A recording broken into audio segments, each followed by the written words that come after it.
So, hi everyone, my name is Robin Banks. I'm chair of the advisory board to the Melbourne Social Equity Institute, and I want to acknowledge that we're all joining, well, all of those of us in Australia are joining from Aboriginal land, Aboriginal or Torres Strait Islander land.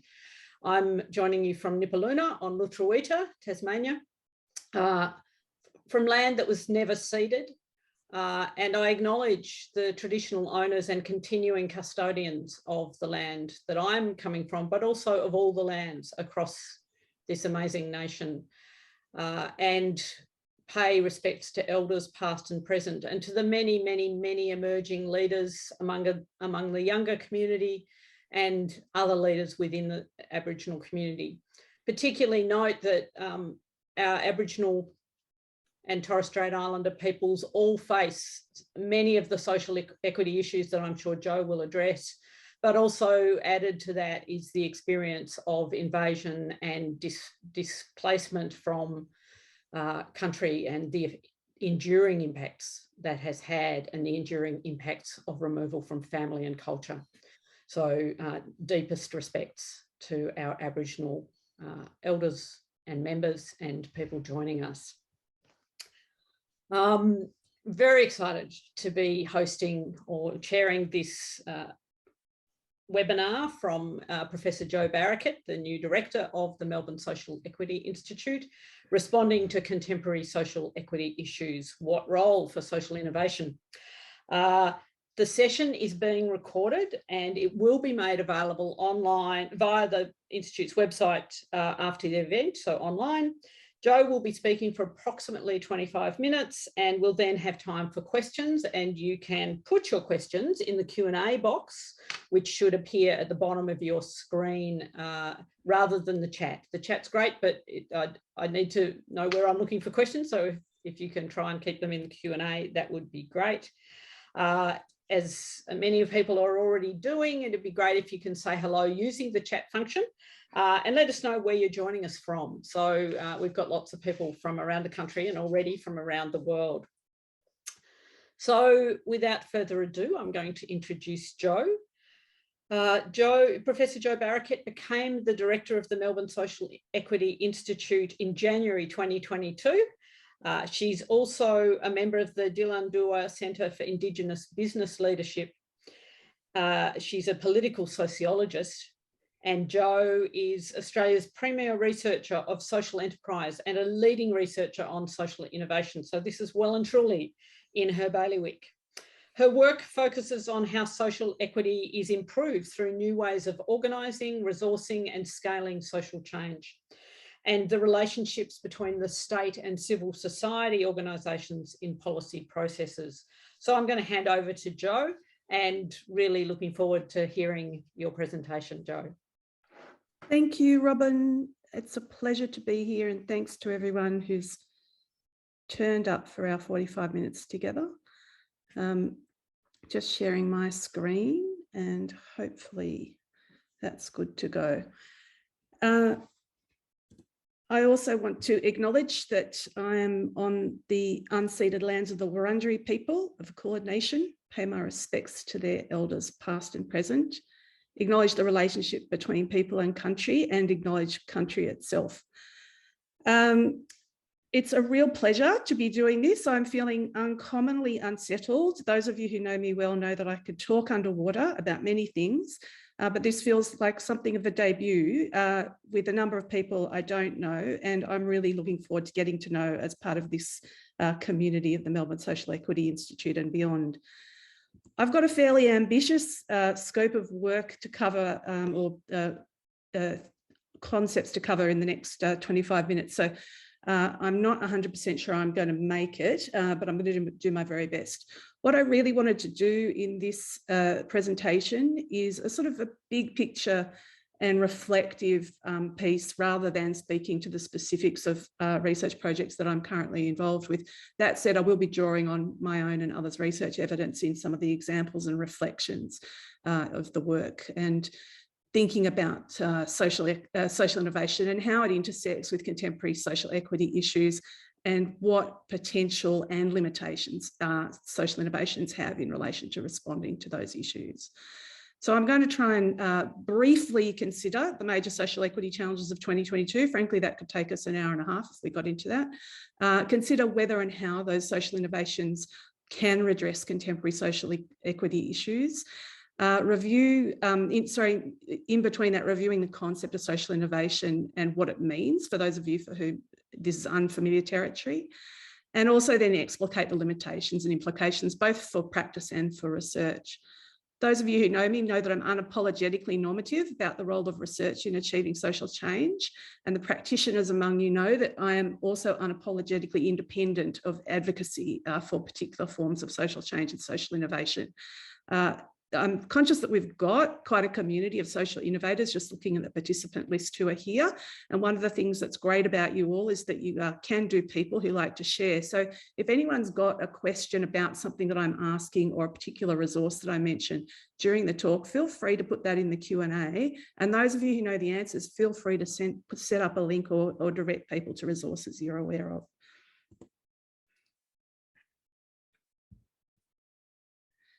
In terms of conceptualising social equity, I'm not going to spend too much time on this. It's well-trodden ground, and I wanted to start simply to make sure that we're collectively on the same page very briefly. The cartoon that's on the left-hand side of the screen will be very familiar to many of you, an image of three people of different height looking over a fence to watch a game of baseball.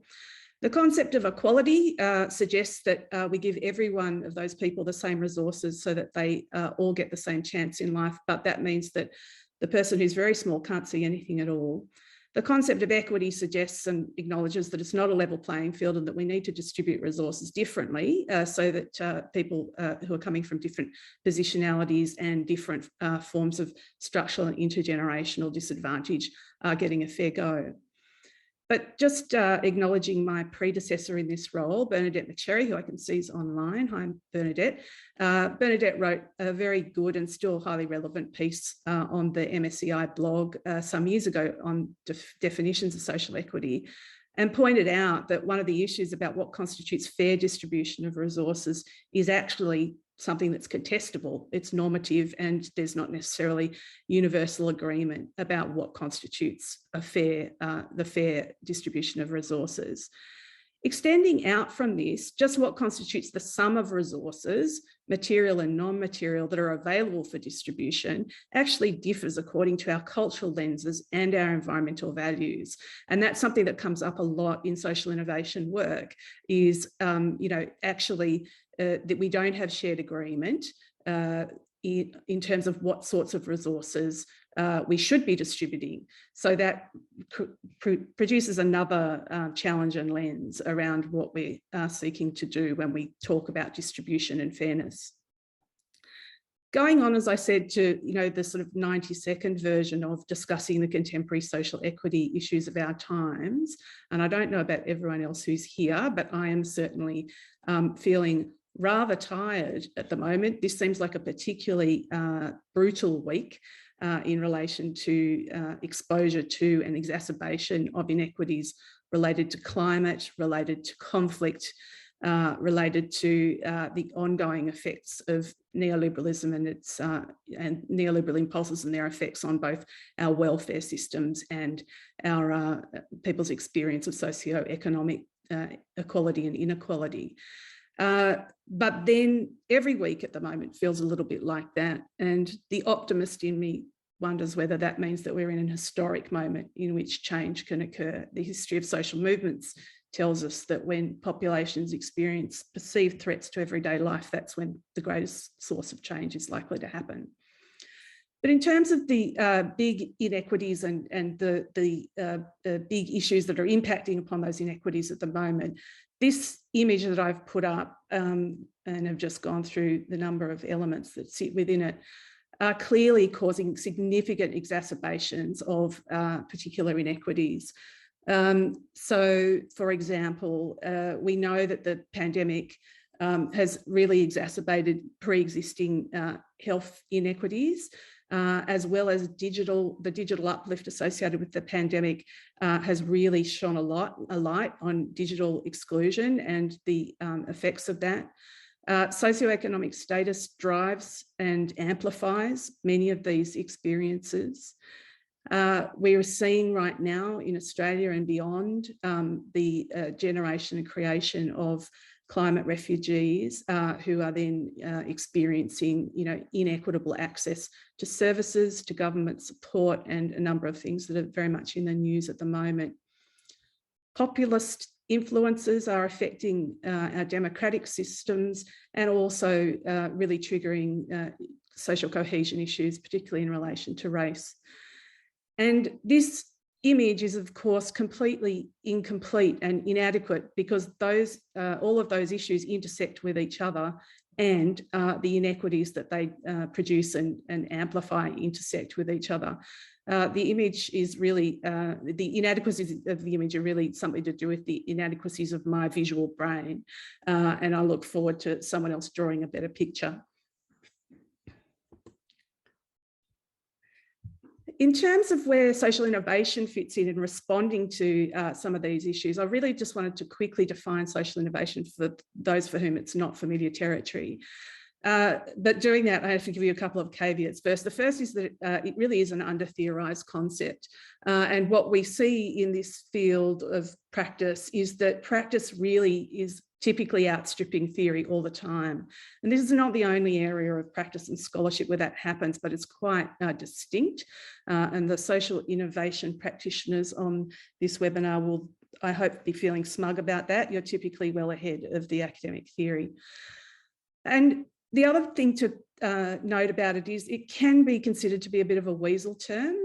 What exactly does it mean? I am going to offer you a definition in a moment, but there are two ways of thinking about that. In a critical way, is the concept of social innovation simply an empty signifier into which various actors, various disciplines load a whole lot of different concepts, and it's just a jumble and has no explanatory power as a result.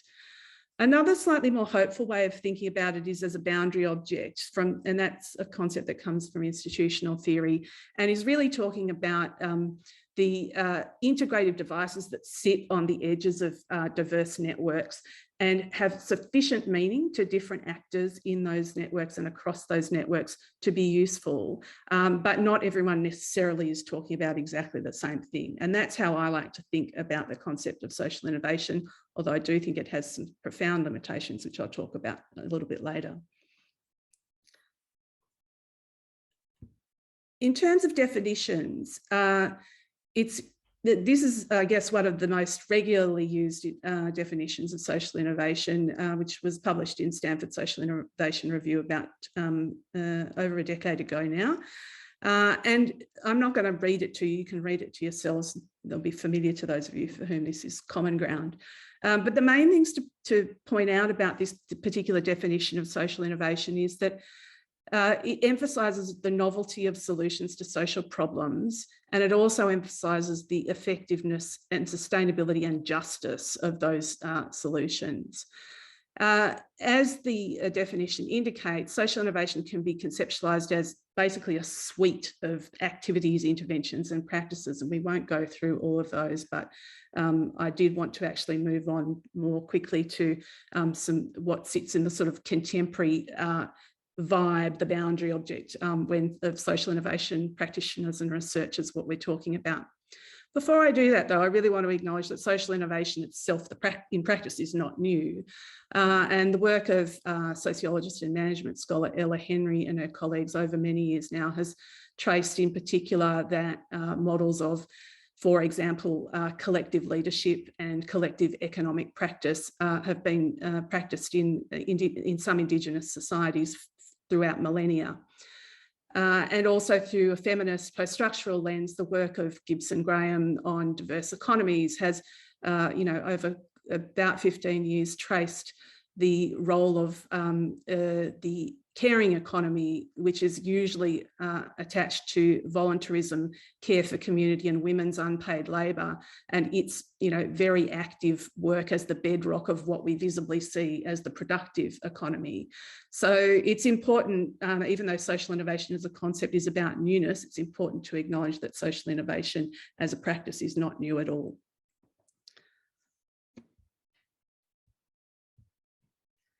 In terms of what sits in the basket of activities that really constitute the vibe of social innovation right now, this is not a completely exhaustive list, and there may be people on the call who are interested in putting up some other examples.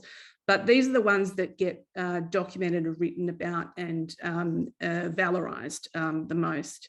So peer-led design of programs and policy interventions, and I'll come to some concrete examples in a minute. Using online capability to crowdsource knowledge and also to design for social change.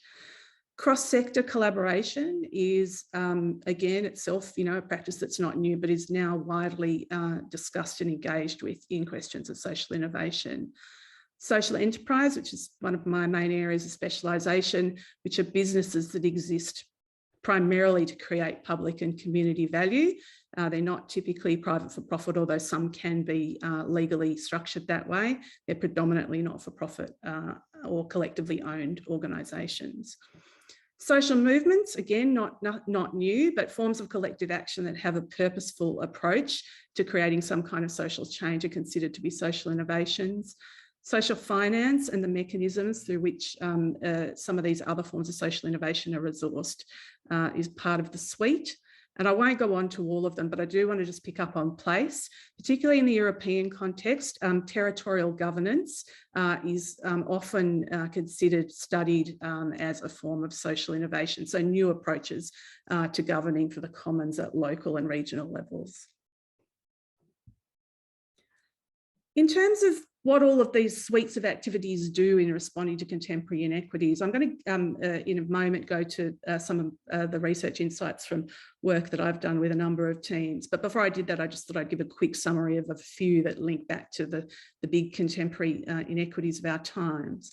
If we think about local needs due to crisis, systems gaps and unforced mobility, particularly in response to conflict and climate challenges, we do see examples where social enterprise in particular social enterprises typically respond to unmet need. That's their reason for existence. And so we see the emergence of social enterprises that are seeking to respond to the market and service, or the consumer and service needs of people, and also making sure that there's opportunities for employment and pathways to employment for people who are disadvantaged in the labour market. Peer-led design of programs, and we've seen some really interesting examples of that in the European context, particularly in relation to refugees, where former refugees and settled migrants are now designing and implementing and hosting programs to support the settlement of new migrants and new refugees into particular regions and countries. Microfinance in relation to economic participation and work, while itself is an area that has now been largely critiqued, particularly in the way it's been institutionalised in some countries, is often considered to be the standout exemplar of social innovation and the extent to which it has provided economic empowerment opportunities for communities that experience a high degree of poverty, and particularly women. Health inequities, we're seeing all sorts of interesting models of social innovation responding to health inequities from direct service delivery. So in the UK, the spin out from the National Health Service into social enterprises that are owned by practitioners, allied health practitioners and others through cooperative models is an example, and other examples which sit on the boundary between health equities and disability services relate particularly to the use of digital technologies to create crowdsourced solutions to unmet needs. An example of that that I think is an interesting one in the Australian context is the 3D Hands charity, which was set up by Matt Botel, which uses 3D technology to produce very low-cost prosthetics for people who need them, and also, in addition to doing that work, makes all of the designs of those prostheses open source so that the work can be reproduced in other countries on an open innovation model. In terms of climate crises, we're seeing a huge suite of forms of collective action, including just transitions commitments through community renewable energy, and also particularly in the areas such as food security. There may be some of you who are aware of Moving Feast here in Melbourne, which is a group of social enterprises that got together, and apologies if you're online, I can't see exactly who's in the participant list right now, but who got together in response to the initial emergencies of the pandemic, but have now gone on to take a real systems approach to responding to food insecurity and food and sustainability of our food systems in our region. So what's the secret sauce? Why does this stuff matter in terms of potentially creating any kinds of productive change?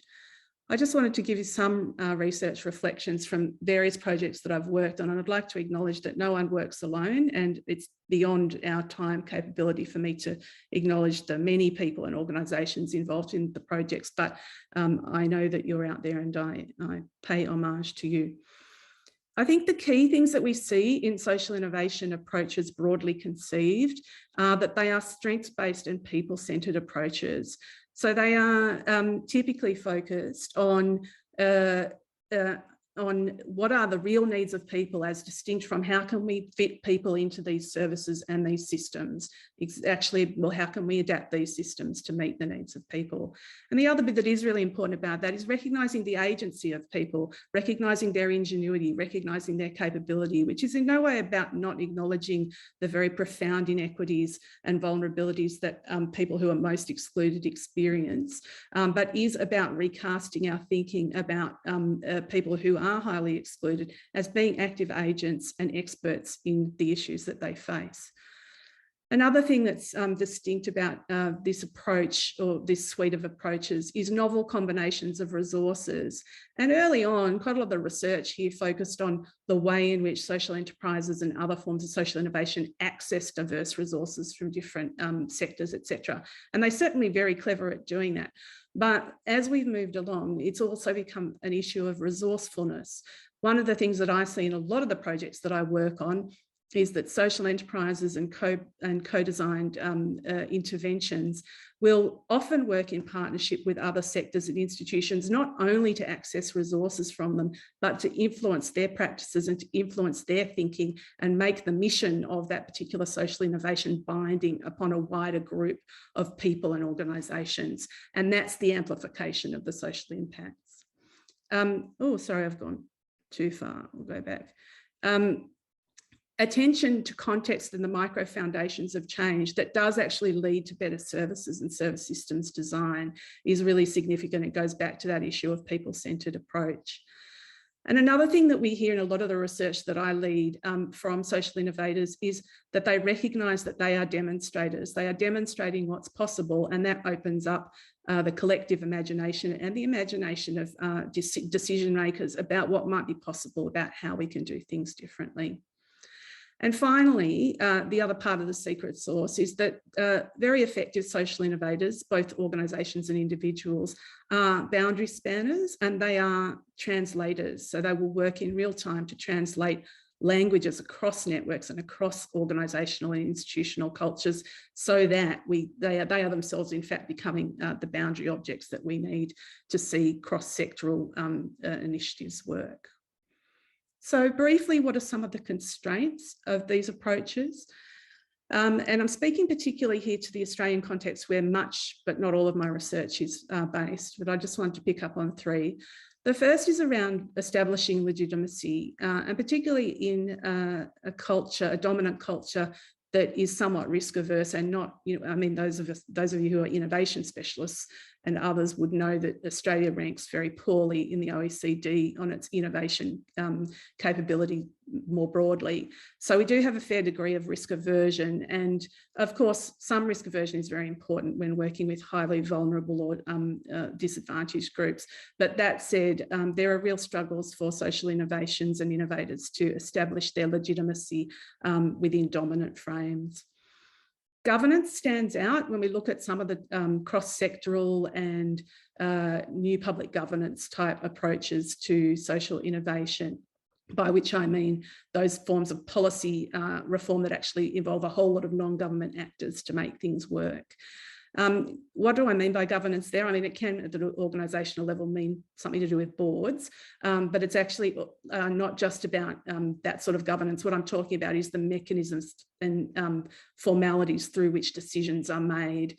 There is a lack of governance and there is a lack of thinking about effective governance for cross-sectoral and network-based approaches to social innovation.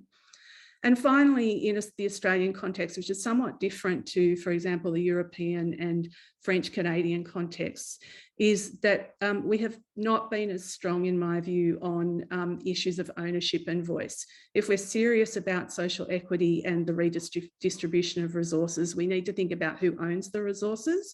And there's still a persistent practice in doing on and for, rather than handing over or respecting and enabling the doing by of communities that themselves can be in charge.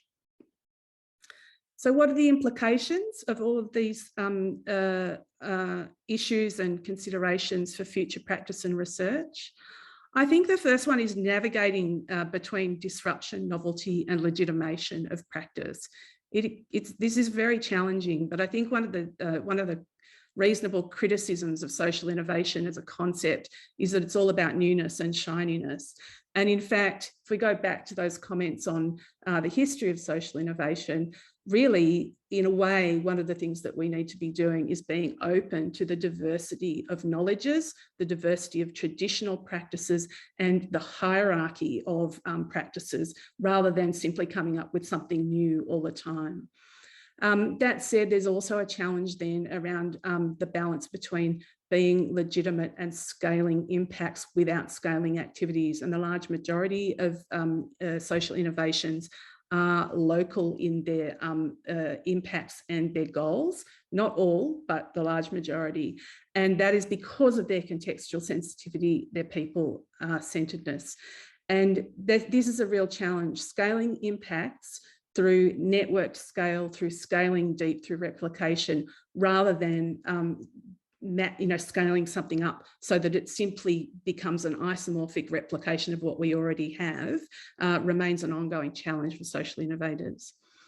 Another big issue is around space for conflict in collaborative practice. And I'm going to go through this quickly because I only want to spend 2 more minutes speaking so that there's a chance for questions and comments.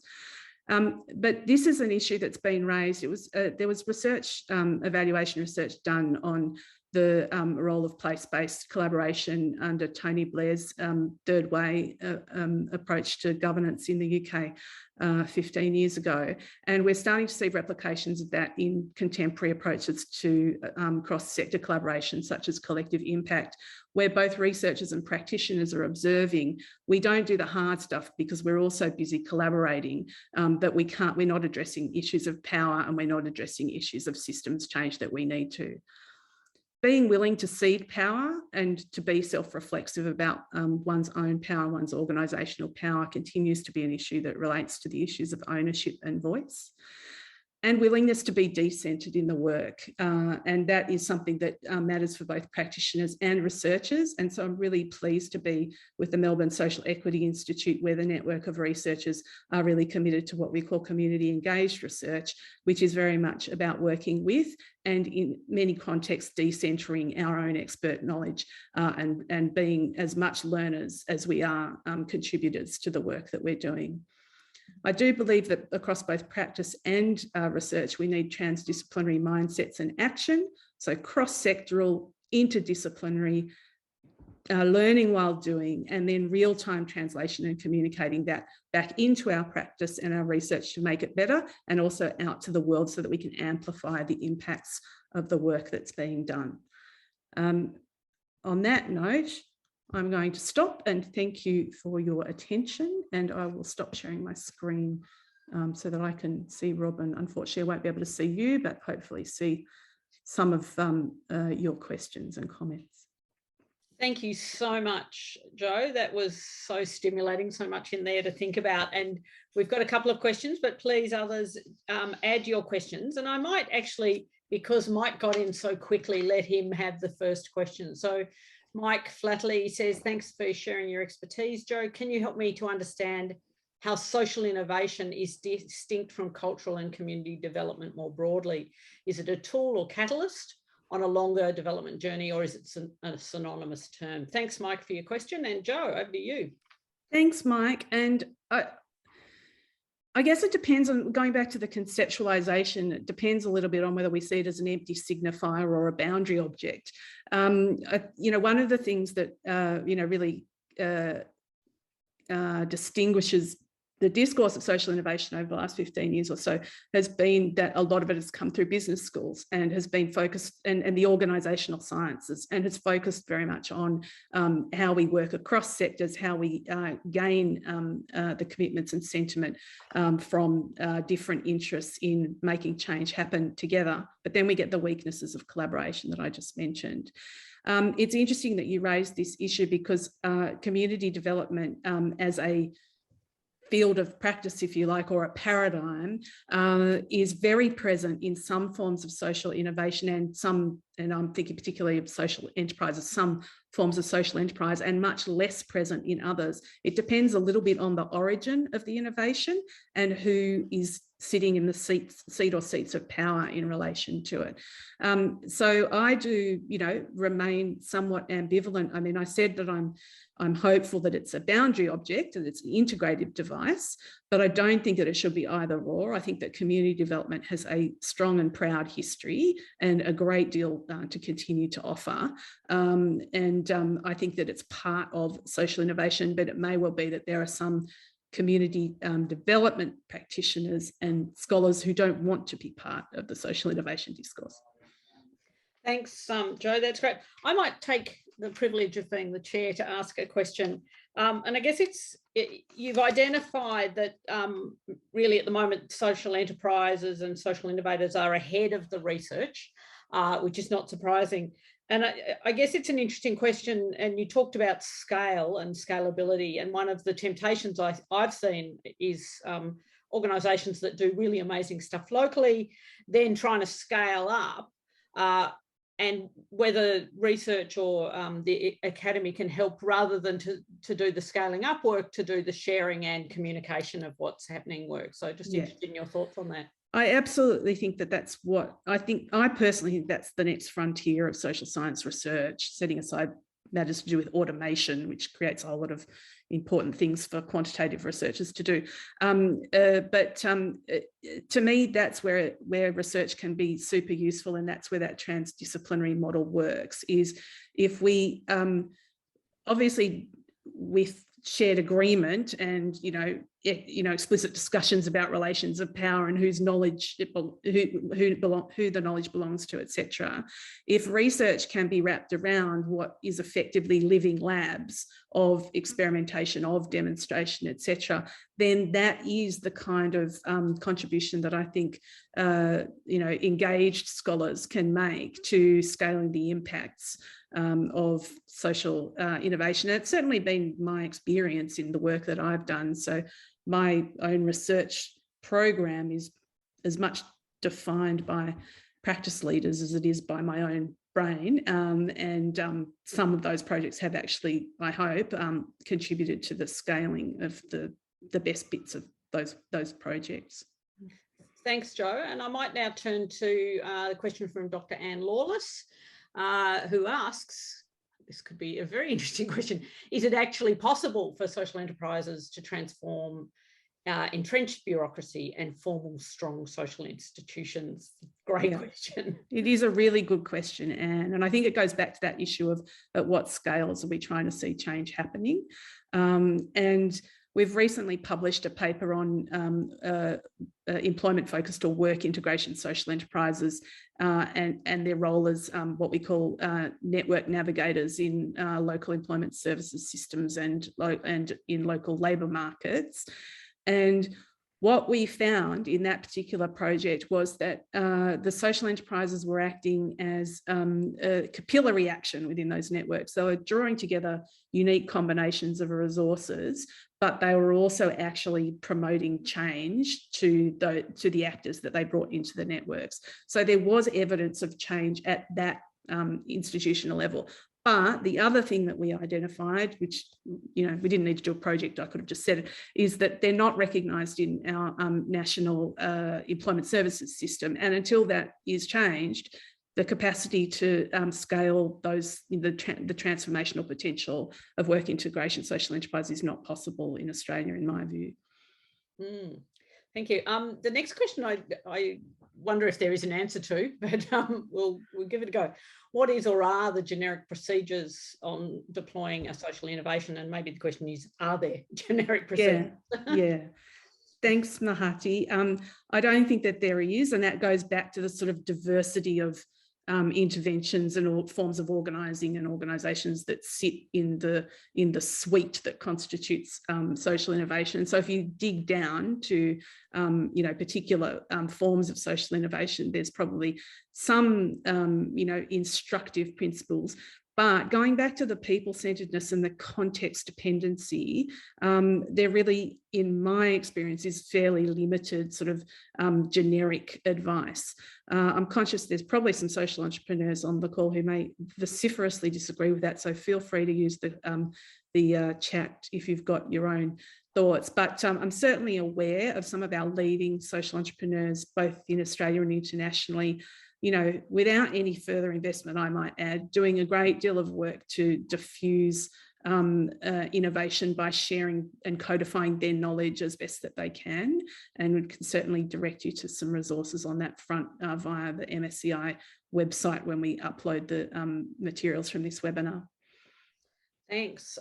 Next question talks about the concept of transdisciplinary as you've used it, and notes that from lived experience, it's easier said than done. I think we would all agree with that. Yeah. So how do we challenge the sectoral structures in the academy and the practice to move the agenda forward in that sense? Yeah. Thank you, Kelly. Nice to not see you, but hear you.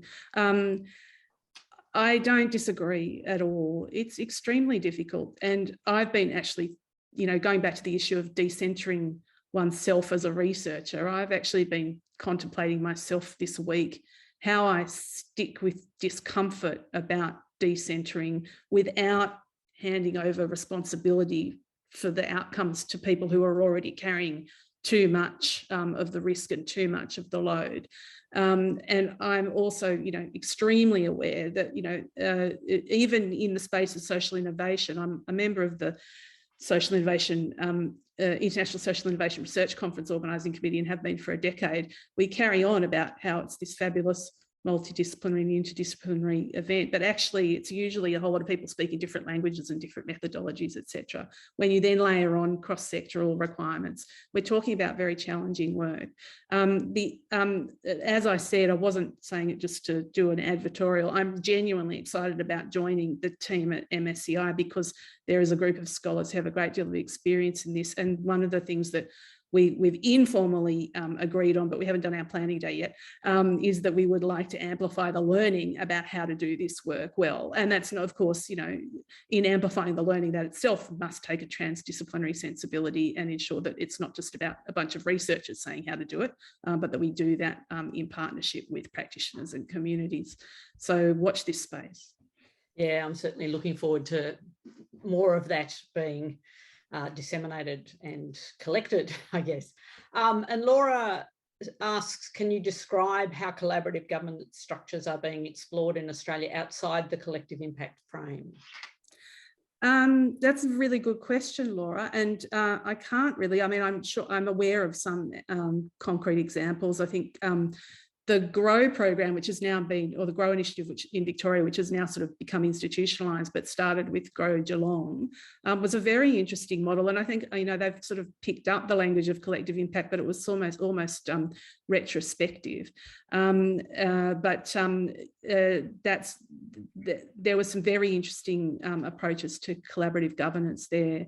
And we have a history, and I'm sounding very parochial and Victorian here, but there is a history of, primary care partnerships, local learning and employment networks, etc., which are typically initiated by government, but which have taken on lives of their own.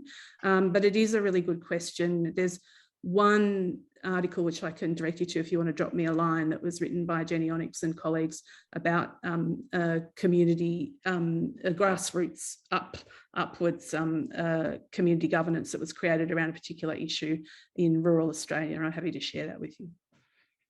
Thanks. We probably have time for one more question after me. So I'm going to ask one more. And I guess one of the things that struck me, and I think you've begun to address this, is the difference between disruption and the sort of attraction that governments seem to have to, you know, disruptive technologies and disruptive approaches, and social innovation. And how do we communicate? Should we communicate more effectively on the difference? And I think you highlighted justice, particularly in effectiveness, but how do we pull that out and push it into the bureaucracy and government as key distinguishers? Yeah. Oh gosh, that's a good question. We've only got 30 seconds. So I mean, I just agree with you that we need to do it. And we, being, you know, I identify partly as a social innovator, so I think that social innovation practitioners need to be doing it with, you know, some assistance where it's useful from academics in terms of crafting it. But I do think that there is, I mean, you know, there's a whole lot of, I haven't gone into it, but there's a whole lot of gendered issues and so on with the application of the concept of social innovation. There's a whole lot of colonial issues associated with it as well. And so that's why the jury is slightly out for me about, you know, the term itself. But I do think we need to actually unpack and then get really clear, you know, what are we actually seeing? And that goes back to, you know, that secret sauce. You know, let's get clear on what the actual, you know, rather than the buzzwords, what are the actual key features that lead to any kind of change, and how can they be amplified? Right. Now, I'm pretty sure Claire's probably thinking I should not take another question, so I'm wondering if we can or not. Any thoughts on that, Jo? Because I think we're at time. I think Claire will be wanting to shut us down. Yeah. All right. But more than happy for you to drop me a message if we didn't answer a question. Yeah, because there's certainly some interesting ones still in there. Yeah. I want to thank all of you for participating in the seminar and for throwing up some really great questions to Jo to answer. And I also want to take this opportunity to thank Claire and Kathleen in particular, but also Charlene at the MSCI, without whom this kind of stuff never happens. They're an amazing team, and I know that Jo appreciates their support as much as the advisory board does. I want to just remind you that the video of the session will be available next week via our website, the MSCI website, and a good way to keep in touch with the work that the MSCI is doing is through the Institute's newsletter, and there'll be a link in the chat to that. There you are, it's there. There's a link to the website, and the subscription have been popped into the chat. So please join me in thanking Jo. So much to think about, too many questions, but let's hope we start finding some ideas and answers. So thank you, Jo. Oh, and thank you, Robin, and thanks everyone. Have a good afternoon.